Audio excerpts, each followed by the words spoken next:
यवतमाळ येथील तेजस्विनी सहकारी महिला सोसायटीच्या माध्यमातून सुमारे 10 कोटी रुपयांचा मोठा गुंतवणूक घोटाळा झाल्यानं खळबळ उडाली आहे। गुंतवणूकदारांना 24% परताव्याचं आश्वासन देऊन आणि कोट्यवधी रुपये गोळा केल्यानंतर सोसायटीचे संचालक फरार झाले आहेत। या प्रकरणात शिंदे कुटुंब संशयाच्या भोवऱ्यात असून ठेवीदारांनी सहकार विभागाच्या भूमिकेवरही गंभीर प्रश्न उपस्थित केले आहेत। यवतमाळ जिल्ह्यातील तेजस्विनी सहकारी महिला सोसायटीवर कोट्यवधी रुपयांच्या आर्थिक घोटाळ्याचा आरोप आहे। अहवालानुसार संस्थेनं गुंतवणूकदारांना 24% परताव्याचं आश्वासन देऊन सुमारे 10 कोटी रुपयांची ठेव जमा केली। मात्र गुंतवणुकीचा कालावधी संपल्यानंतर कार्यालय बंद करण्यात आलं आणि संचालक मंडळ फरार झालं। या संस्थेचे संस्थापक प्रमोद शिंदे यांच्यासह अनेक संचालकांवर आरोप दाखल करण्यात आले आहे। गुंतवणूकदारांचं म्हणणं आहे की त्यांनी आपली आयुष्यभराची बचत या संस्थेत गुंतवली, परंतु आता त्यांना त्यांचे पैसे परत मिळत नाहीयेत। सहकारी विभागाच्या भूमिकेवरही प्रश्नचिन्ह उपस्थित केलं जात आहे। संस्थेचे नियमित लेखापरीक्षण म्हणजे ऑडिट झालं नाही आणि नियमांचं उल्लंघन करून संचालकांची नियुक्ती करण्यात आली असा आरोप आहे। जिल्हा उपनिबंधक कार्यालयानं प्रशासकाची नियुक्ती करूनही ठोस कारवाईच्या अभावामुळे गुंतवणूकदारांमध्ये मोठ्या प्रमाणात नाराजी आहे। प्रमोद शिंदे यांच्या बेपत्ता होण्याबाबत तक्रार दाखल झाल्यानंतर हे प्रकरण अधिकच गंभीर झालं आहे।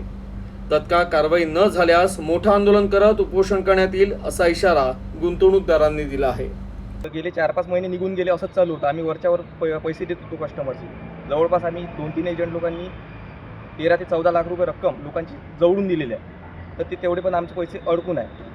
अध्यक्ष आम्हाला म्हणाले की तुम्ही म्हणे सध्याचे जवळून पैसे देऊन द्या, म्हणे आपला म्हणे फंड येऊन राहिलेला आहे, म्हणे काही दिवसासाठी लॉक झालेला आहे म्हणे, तर त्यानंतर म्हणे आपण म्हणे ते तुमचे पैसे आम्ही तुम्हाला देऊन देऊ म्हणे।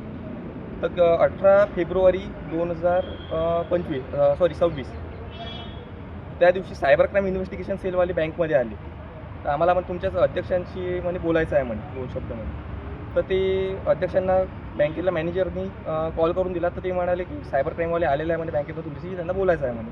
तर अध्यक्ष म्हणाले 2 मिनिटात कॉल करतो म्हणे, त्यांनी तो फोन स्विच ऑफ करून दिला। तर त्यानंतर ते फरार होऊन गेले। त्यांच्या मिसेस आणि मुलीला घेऊन ते गावात नव्हते मग। तेजस्विनी अर्बनमध्ये आमची फसवणूक अशा प्रकारे झाली की आम्हाला जास्त व्याजाचं आमिष दाखवून त्यामध्ये आमच्याकडनं पैसे घेतले गेले आणि सांगितले की 3 महिने तरी ठेवा, 2 महिने तरी ठेवा, आणि ओळखीचं असल्यामुळे आम्ही त्या प्रकारे तिथे पैसे ठेवले। पण जेव्हा आमच्या विड्रॉलची वेळ आली आणि पैसे घ्यायला गेलो तेव्हा त्या कर्मचाऱ्यांनी सांगितलं की आमचे संचालक इथे नाही आहे, कोणीही नाही आहे आणि आमच्या संस्थेमध्ये काहीही पैसे वगैरे आता नाही आहे। माझे 1,28,00,000 रुपये ते बँकेमध्ये जमा आहेत। तेजस्विनीमध्ये मॅच्युरिटी पण झालेली आहे, पैसे द्यायला तिथे पोलीस नाही आहे आणि मी याची तक्रार SP office, police station, CM, गृहमंत्री, कमिशनर ऑफिस सगळ्यांना पाठवली आहे।